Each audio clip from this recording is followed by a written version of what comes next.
कोकणातील प्रत्येक घडामोडींचे लाईव्ह अपडेट पाहण्यासाठी आताच कोकण कटा न्यूजच्या सर्व सोशल मीडियाच्या प्लॅटफॉर्मला लाईक, फॉलो आणि सबस्क्राईब करा.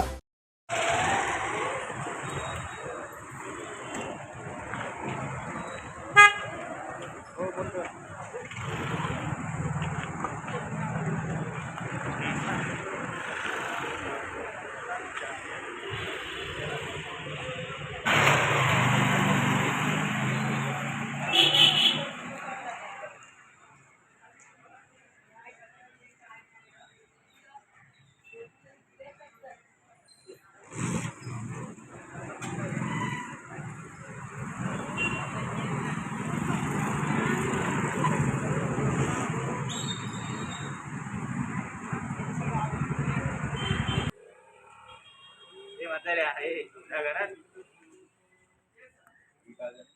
हा? खेळला घर आहे. कुठे दाखव दाखव कुठे.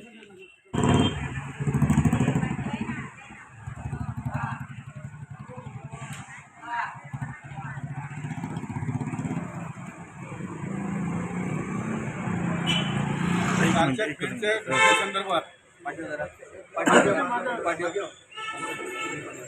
काल आणि परवा घडलेल्या खेडच्या घटनेसंदर्भात आम्ही तातडीनं त्याच्यावर गांभीर्यानं हा विषय घेऊन यामध्ये आम्ही पोलिसांच्या 4 टीमा पाडल्या होत्या आणि त्याच्यामध्ये प्रत्येक गोष्ट आम्ही तपासत होतो आणि मिळालेल्या माहितीच्या आधारे आम्हाला आता पहिला 300 आरोपी मिळाले.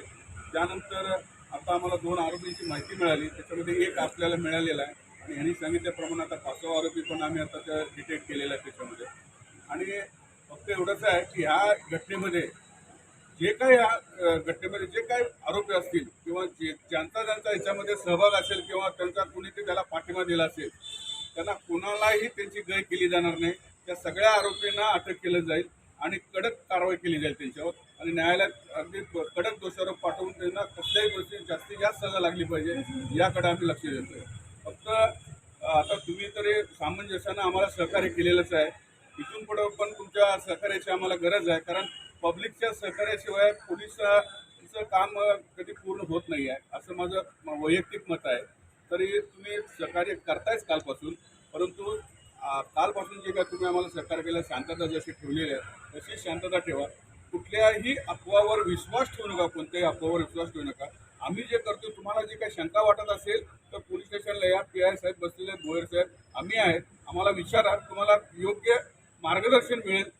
कुणीतरी एक माणूस काहीतरी सांगतोय आणि तुम्ही फेसबुकवर कुणी काहीतरी व्हॉट्सअपवर काहीतरी तुम्ही पोस्ट टाकताय आणि त्याच्यावरनं काहीतरी कायदा सुव्यवस्थेचा प्रश्न निर्माण होईल अशा काही गोष्टी करू नका. आणि जर असं खरोखरच जर कोण जाणून बुजून असं जर भावना भडकवण्याच्या संदर्भात जर कुणी काही करत असेल तर मात्र पोलीस विभाग त्याची कोणतीही गय करणार नाही आणि कुणी जरी असला तर त्याच्यावर 100% कारवाई केली जाईल. कृपा करा आणि पोलीस प्रशासनावर विश्वास ठेवा. आम्ही जे काय करू ते ह्या अशा अवैध कृत्याला आळा घालण्यासाठीच आम्ही त्या दृष्टीनेच आम्ही काही पावलं उचललेली आहेत आणि कुणालाही याच्यामध्ये सोडलं जाणार नाही आणि सगळ्यांना जे कोणी याच्यामध्ये सहभाग असतील ते सर्वांना अटक केली जाईल. थँक्यू, धन्यवाद. सर्व धर्माचे आपण जमलेले आहोत. आज आपण जी हत्या झालेली आहे आणि त्याचे अवशेष मिळालेले आहेत त्याच्यावरती आपण सगळ्यांना कारवाई व्हावी यासाठी आपण आज इथे एकत्र आलेलो आहोत. बरोबर, तर आपण पोलिसांचं चांगल्या प्रकारे खरं तर काम चालू आहे. आत्तापर्यंत 4 आरोपी भेटलेले आहेत, 5वा आरोपीसुद्धा भेटलेला आहे.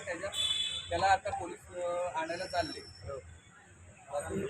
5 आणलेले आहेत आणि बाकीच्या कारवाईमध्ये काही दुसऱ्या गोष्टीसुद्धा मिळाल्या आहेत. त्याचं आपल्याला नाव घेताना सुद्धा डोळ्यात असून येऊ शकतात, पण ते सुद्धा मिळालेलं आहे आणि ते ताब्यात घेऊन कारवाई करायचं काम चाललेलं आहे. आपण शांतता राखूया. पोलिसांना जर का आपण वेळ दिला व्यवस्थित तर त्यांना कारवाई करता येते. दिशा घेऊन त्यांची म्हणजे तर वेगळ्या ट्रॅकवरती जात आहे, त्यांचा वेळ जाता कामा नये हे लक्षात घ्या सर्वांनी. आपण त्यांना सहकार्य करूया आणि जास्तीत जास्त ह्याच्यामध्ये जेवढे आरोपी आहेत ह्याच गोष्टीत नाहीत पण ह्याच्या आधी पण केलेल्या आहेत त्यांना सुद्धा पोलीस आता ताब्यात घ्यायचं काम चालू केलेलं आहे. त्याच्यामुळे आपण थोडं शांतता बाळगूया, त्यांना कारवाई करायला वेळ देऊया. आता जे आरोपी आहेत त्यांना पोलीस आता स्वतः घेऊन कोर्टात हजर करत आहेत. याचा अर्थ आतापर्यंत 4 आरोपींना त्यांनी पकडलेला आहे आणि आपल्याला खरं तर सगळ्या लोकांनी सुद्धा व्यापाऱ्यांनी पण सहकार्य केलेलं आहे. तसंच त्यामुळे आपण पण सगळ्यांनी शांतता बाळगायला काय हे नाही. त्यामुळे उगाच कुठल्याही वेगळ्या ट्रॅकवरती आपण जाता कामा नये. काळजी घेऊया आणि पोलिसांना पण वेळ देऊया.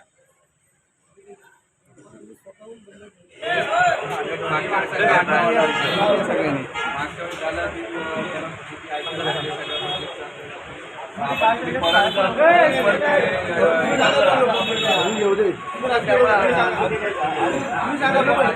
आम्ही तुम्हाला आमच्या रिपोर्टला आहे आरोग्याच्या अर्ज काय बाथरूममध्ये काढलेलं आहे. 100% आपल्या गोष्ट आम्हाला तपास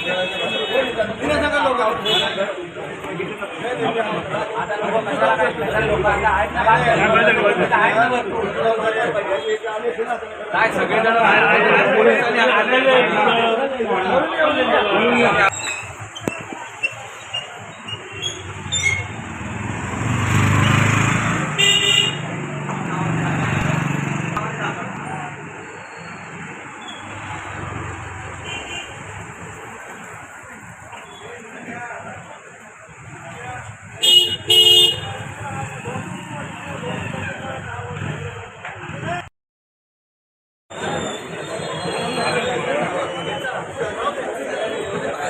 बाहर हो जाए